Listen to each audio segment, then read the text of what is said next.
Hi everybody, welcome back to my channel. I hope you are as excited as I am for me to finally be back on YouTube. I was on a little bit of a vacation, but also I was just thinking a lot about my channel, which, as you guys may know, if you've been here for a while, I tend to do that sometimes. I started to think about, is this what I want to be doing, this type of content? I decided that for the time being, I am going to be switching up my content a little bit, give myself a break from gaming content. I don't know if I'll end up going back to it or if this change is permanent. You know, I have a very small channel, and so I think I have a lot of room to play around, and I'm going to take advantage of that. As of right now, my channel is going to be focused on, I want to call it Disney Plus content, because it's going to be focused on Marvel, Star Wars, Disney Channel, Disney movies, Pixar, things like that. Things that would come out on Disney Plus. Today, you might have read the title, I have been watching some of the Disney movies, and so today I'm going to be talking about the Disney movies that I watched in this last week. I'm going to tell you guys, to be honest, I have been working on this video for over a week, probably like 2 weeks, and so I'm going to be telling you more than just videos that I watched this week. They're videos that I've been watching, so we are going to talk about them. I'm going to rank them at the end of the video, and we'll see how this format works and what I like and don't like about it. Let's talk about the first movie that started this whole entire thing. Okay, so the first movie I apparently didn't have a lot to say about, but it is 101 Dalmatians. Now, this is actually one of my favorite Disney movies of all time, in my top 5. Of course, that list could potentially change with watching these movies. I will say, in the first week, there is a change in my top movies. We'll get to that later, but the first movie was 101 Dalmatians, and everybody knows Cruella, everybody knows the story of 101 Dalmatians. It's such a classic, and it is so good. It's so sweet and cute and simple, and it just has this, like, I don't even know how to explain it. It has this vibe that I really love. I love dogs, and I love all the dogs in the movie. I love their escape, and everything about that movie I love. So I don't really have, honestly, a lot to say about this movie, because it really is just a simple classic Disney movie that it's more of like a feeling is why it's in my favorite, not necessarily anything that happens. It's just a feeling I get when I watch it. I just feel really happy watching that movie. So it is one of my favorite Disney movies, and it was such a good way to start this list. These are going to be in somewhat alphabetical order. You'll see there are some movies that aren't in alphabetical order, but for the most part, these are in alphabetical order. Keeping with the 101 Dalmatians theme, the next movie that I'm going to be talking about is the 101 Dalmatians live action. And I actually really liked this movie as well, which is rare, I think, to like a live action these days. I don't know if that's weird to say, but I feel like a lot of the live actions, like the Beauty and the Beast, I haven't seen the Jungle Book yet, but I don't think people like the Jungle Book. I don't know, leave me a comment down below if I'm wrong. To like a live action of one of my favorite movies so much is really impressive. And I think that this movie actually did a good job of like adding to the original.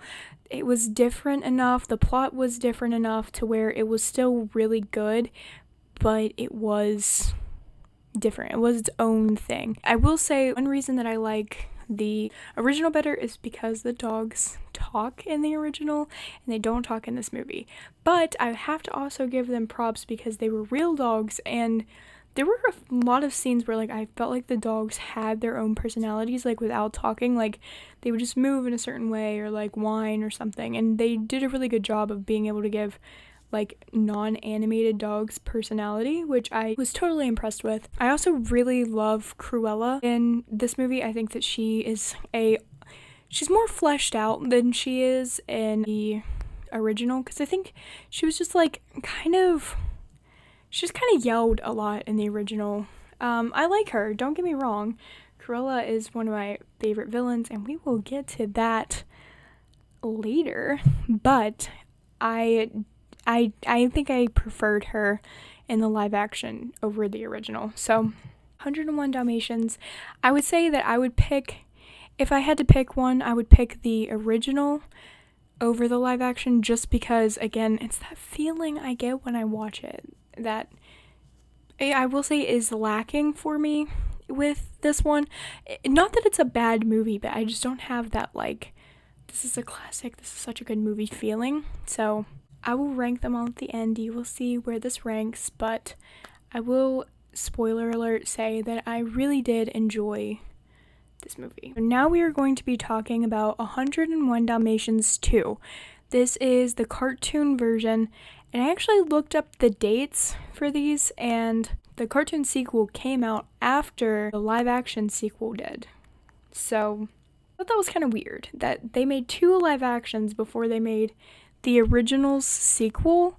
So yeah, that's gonna tell you right off the bat that this is not, to me, like, that just says, oh, that's probably not a good movie, because they waited way too long to do it. It doesn't have the same qualities that the original had because they're so far apart. They're appealing to much, much different audiences. It's a lot like what they did with the Peter Pan movies, which I'm not going to be talking about in this video because I didn't watch them like this week, but I have watched both of them, and the second Peter Pan is missing like the magic of the first Peter Pan, and that is how this 101 Dalmatians went. 101 Dalmatians has this magic quality that you can't even explain because it's just so good, and then 101 Dalmatians 2 misses that mark entirely. It feels like a movie that was filmed for a TV show is what it's a special, like the Phineas and Ferb special. Not that that's not a good movie, but you can't compare that to 101 Dalmatians, the original. Something as classic as that. If this was a standalone movie, I think maybe I would be a little less critical of it and I would be ready to like it more. But because you are comparing it to something as great as 101 Dalmatians, it really misses the mark. I thought that the plot line was just really cheap. Like, you could see what was going to happen. Like, there's this dog who's a celebrity, and his sidekick, like, sets him up to fail, but he doesn't know that his sidekick set him up to fail. But you could see that coming from a mile away. So, yeah, it felt cheap. Cruella was cheap. She wasn't the villain that we have come to love.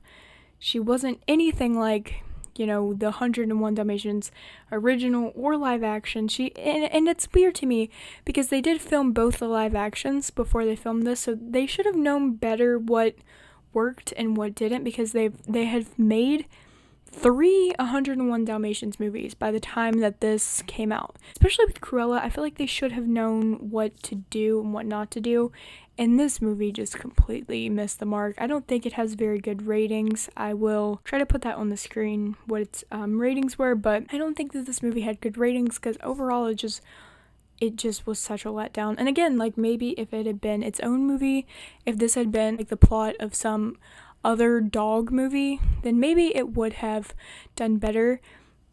I think the only thing that I did like about this movie was that the one dog, and I can't remember his name right off the top of my head, but the one dog had this plot line where he feels like left out. He doesn't feel special because he has 100 siblings. Well, 98 siblings.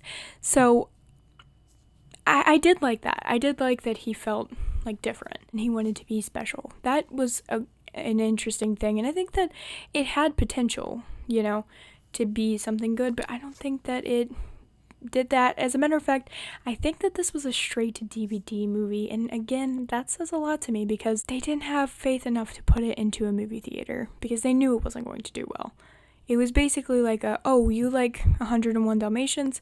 Here's another one. It was pandering. That's how I see this movie. Still talking about 101 Dalmatians, we have 102 Dalmatians, which is the sequel to the live action, not to get confused with the sequel to the cartoon. So I would say that this is a much, much better sequel than 101 Dalmatians 2. However, it still was not really good. The plot lines were kind of cheaper than the original live action. This is going to get confusing, but it was better. There were things that I liked about it. I kind of liked the plot with, like, Cruella wanting to be good for a little bit, but then like something happens with the clock tower and all of a sudden she's like evil again. That was kind of weird, but I did kind of like that somewhat. I feel like it could have been done better, but I liked it somewhat. One of my biggest issues with this movie that just really like ruined the enjoyability for me, and maybe somebody else could watch it and this wouldn't bother them.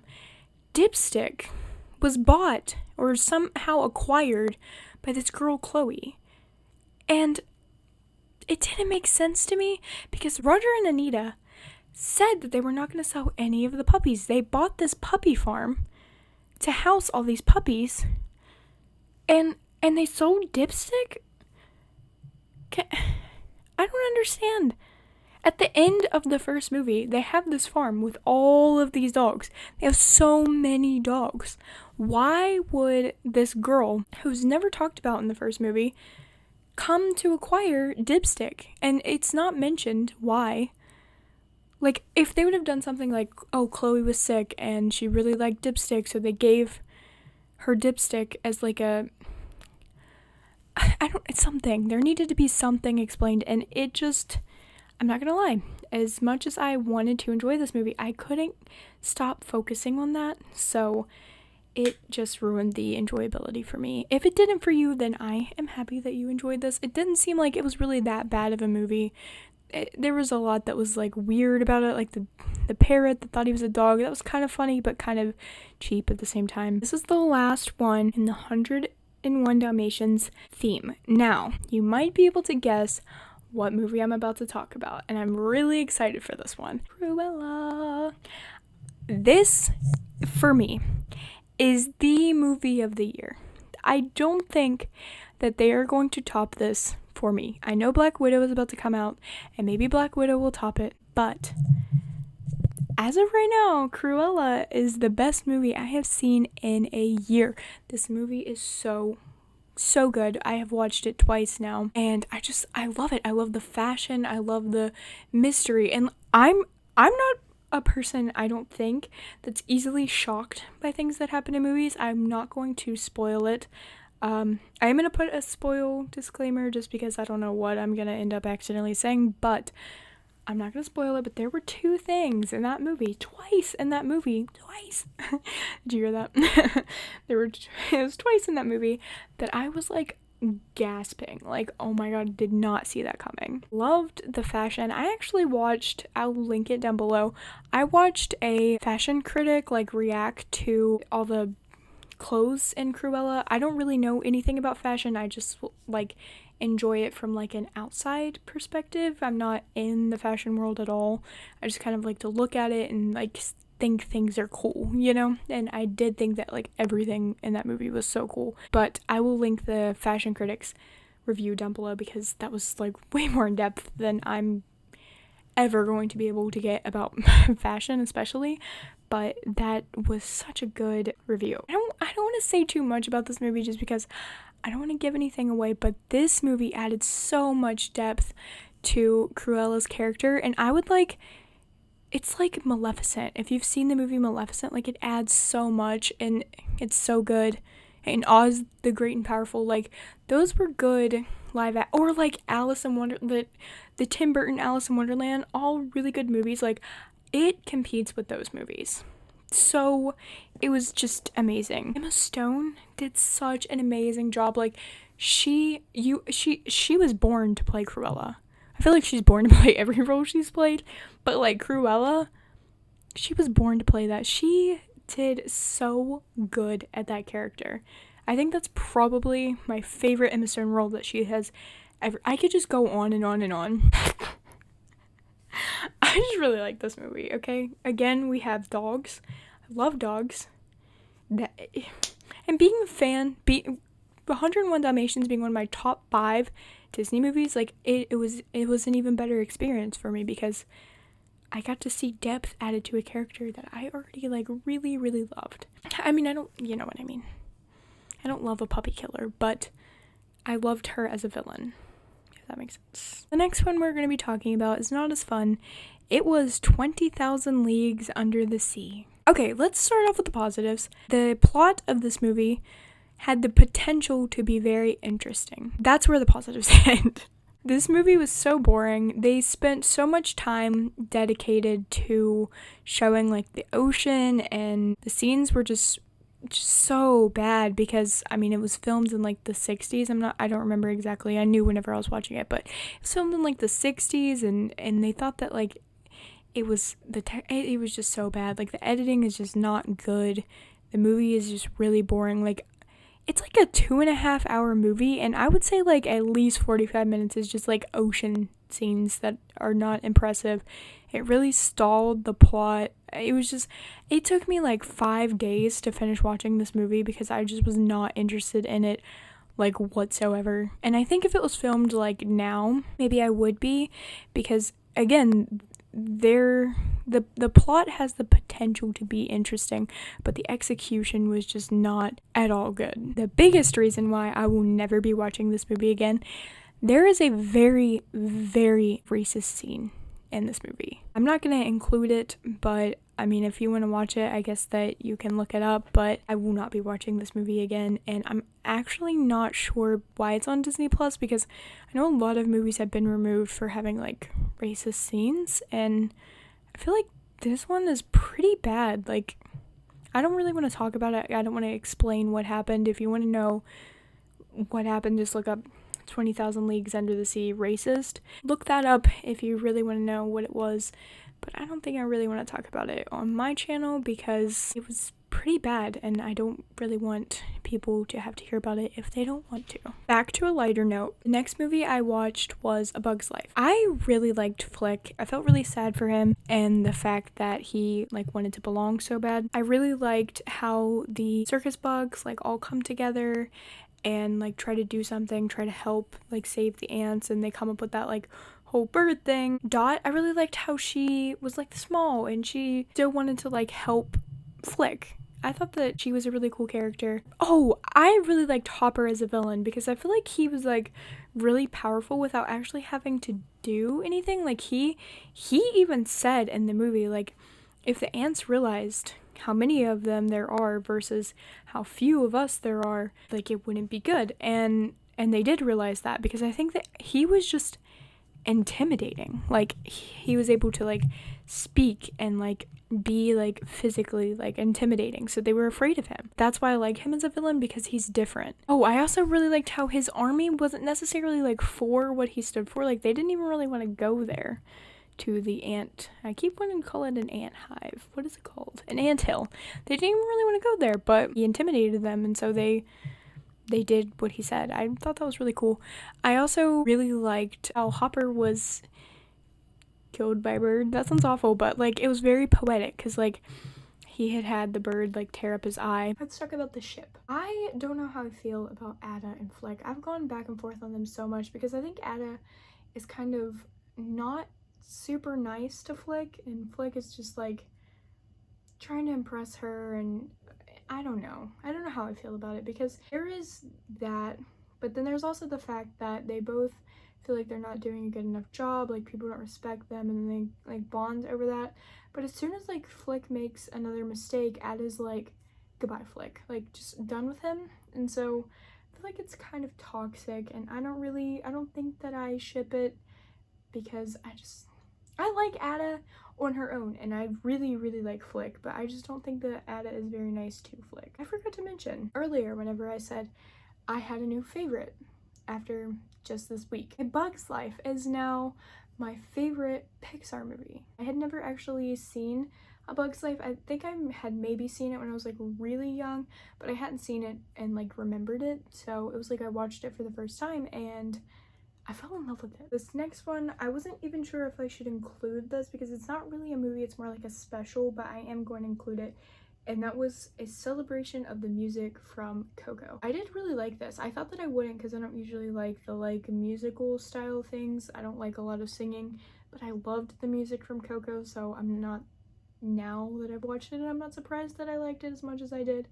I just didn't think at first that I would. I would have actually liked it more, surprisingly, I would have liked it more if it was filmed like concert style, like Hamilton, where it's not like interrupted by like their thoughts and stuff. I feel like those would have been, and I will say that I got this from a comment on Rotten Tomatoes, and if I can find the comment I'll put it here because I want to give the person credit who said this to begin with.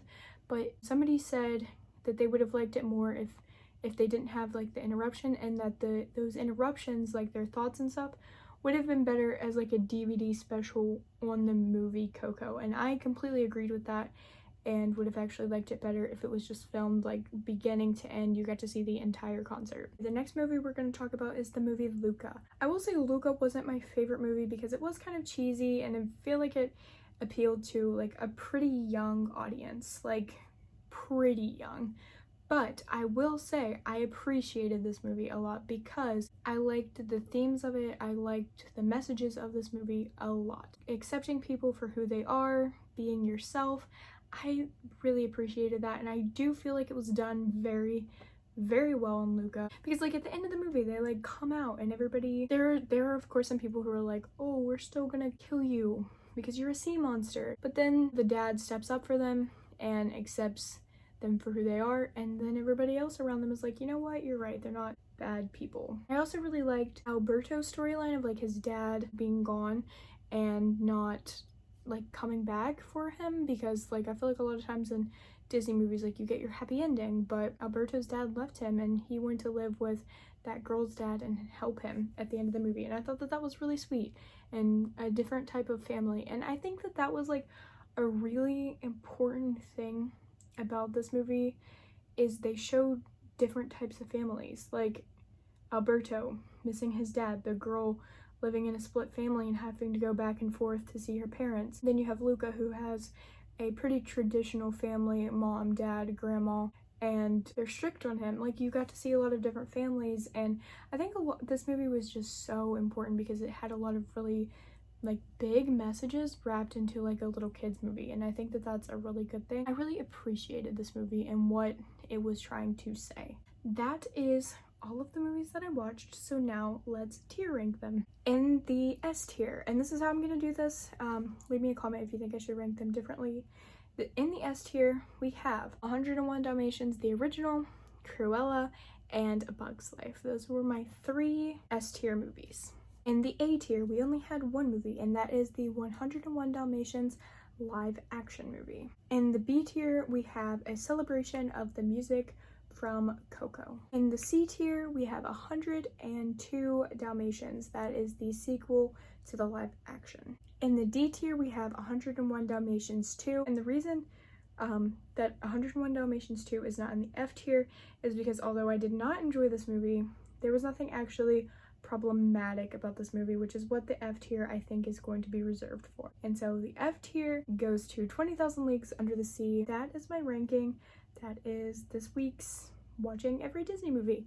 So I hope that you guys enjoy this video because I am excited to make more of these in the future. I'm excited to talk a lot about like things Disney, Star Wars, Marvel. I might add like some Lord of the Rings stuff in there every once in a while, or like Hunger Games. It might not necessarily always be the Disney Plus content, but it's always going to be something pretty nerdy. So if you're a nerd, subscribe to my channel and hopefully you will find something here that you like. I'll see you guys in the next one. Bye!